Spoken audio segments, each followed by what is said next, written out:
کتابوں میں اعلیٰ کتاب بخاری، فضیلت الشیخ مفتی توصیف احمد اسلامک اسکالر۔ کتاب بخاری۔ الحمدللہ رب العالمین والعاقبۃ للمتقین والصلاة والسلام علی سید الانبیاء والمرسلین اما بعد۔ صحیح بخاری سے ہمارا کتاب الصلاۃ کا اگلا درس ہے۔ سب سے پہلے تو میں معذرت خواہ ہوں کہ پیچھے کچھ دن کسی مجبوری کی وجہ سے وہ درس نہیں ہو سکا۔ اللہ رب العالمین ہمارے لیے آسانی پیدا فرمائے۔ امام بخاری رحمۃ اللہ علیہ نے سترے کے متعلق ابواب قائم کیے ہیں، اور اس میں پہلا باب یہ قائم کیا ہے کہ باب سترۃ الامام سترۃ من خلفہ، کہ جو امام کا سترہ ہے یہ مقتدیوں کا بھی سترہ ہوگا۔ ہر مقتدی کو الگ سے سترہ رکھنے کی ضرورت نہیں۔ سب سے پہلی بات تو یہ سمجھیں کہ سترہ نمازی کو اپنے سامنے کوئی چیز رکھ کے پھر نماز پڑھنے کی تلقین کی گئی، اور اس کو سترہ کہا جاتا ہے کہ جو باقی لوگوں سے اس انسان کی نماز کے درمیان میں ایک رکاوٹ ہے، ایک پردہ ہے۔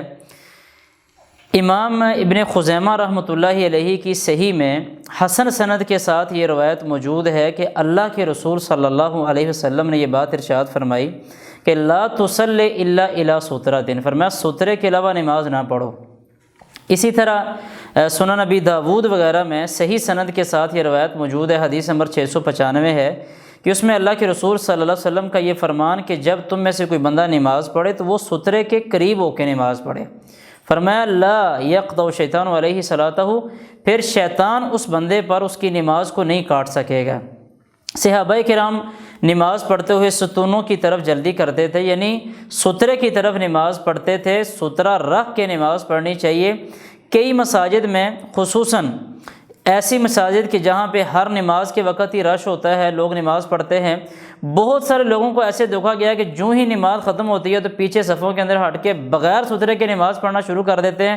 اب جو سامنے آگے لوگ بیٹھے ہوتے ہیں جنہوں نے باہر نکل، ان کے لیے بھی پریشانی ہوتی ہے، اور جو بندہ نماز پڑھ رہا ہوتا ہے اس کو اپنی نماز سے زیادہ اسی کی فکر لگی ہوتی ہے کہ میرے سامنے سے کوئی گزر تو نہیں رہا، یا ابھی تھوڑی دیر کے بعد میرے سامنے سے کوئی گزر جائے گا۔ تو لہذا سترہ رکھ کے تو انسان اطمینان اور سکون کے ساتھ نماز پڑھ سکتا ہے، شیطان اس بندے کو تنگ بھی نہیں کرتا ہے۔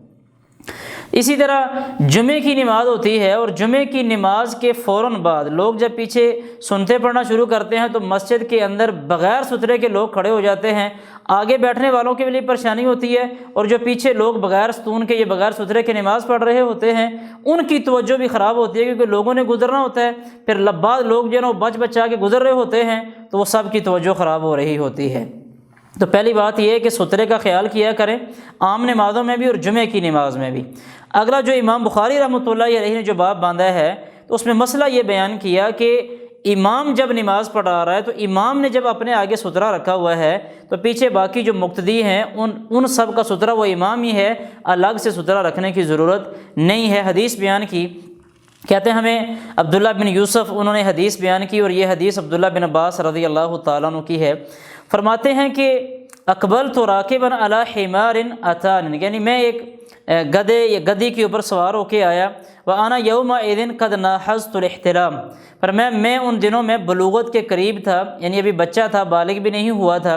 ورسول اللہ یصلی بالناس بمنن الی غیر جدار، اللہ کے رسول صلی اللہ علیہ وسلم منا میں لوگوں کو نماز پڑھا رہے تھے، اور نماز پڑھاتے ہوئے جدار یعنی دیوار کی طرف اللہ کے رسول علیہ الصلوۃ والسلام کا منہ نہیں تھا، کسی اور چیز کی طرف تھا۔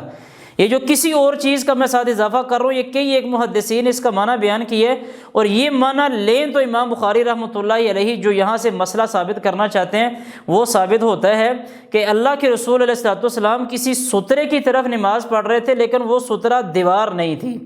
فرمایا فمررت بین یدی بعض الصف، کہتے ہیں میں کچھ صف کے آگے سے گزر گیا، جو پیچھے اللہ کے رسول علیہ الصلوۃ والسلام کے صف بنی ہوئی تھی، پر میں اس میں سے بعض کے آگے سے گزر گیا۔ فنزل، تو میں اترا اور میں نے اس گدھی کو چھوڑ دیا، تر تو وہ چر رہی تھی۔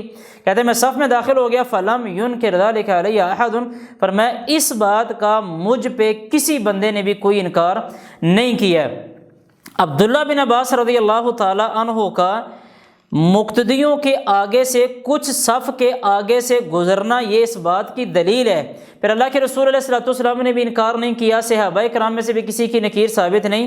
یہ اس بات کی دلیل ہوئی کہ جب امام نماز پڑھا رہا ہے تو پھر امام کا سترہ مقتدیوں کا سترہ ہوگا، پیچھے مقتدیوں کے سامنے سے گزرنا اگر کوئی مجبوری بن گئی تو وہاں سے کوئی حرج نہیں ہے، امام کا سترہ مقتدیوں کا سترہ ہوگا، ہر ایک کے لیے الگ الگ سترے کی ضرورت نہیں۔ لیکن جب بندہ اکیلے نماز پڑھ رہا ہے پھر ہر بندے کو اپنا سترہ رکھنے کی کوشش کرنی چاہیے۔ دیوار ہے، ستون ہے، مسجد کے اندر اگر سترہ پڑا اس کی طرف وہ رکھ کے نماز پڑھنی چاہیے، اس کے بغیر نماز پڑھنے سے احتیاط کرنی چاہیے۔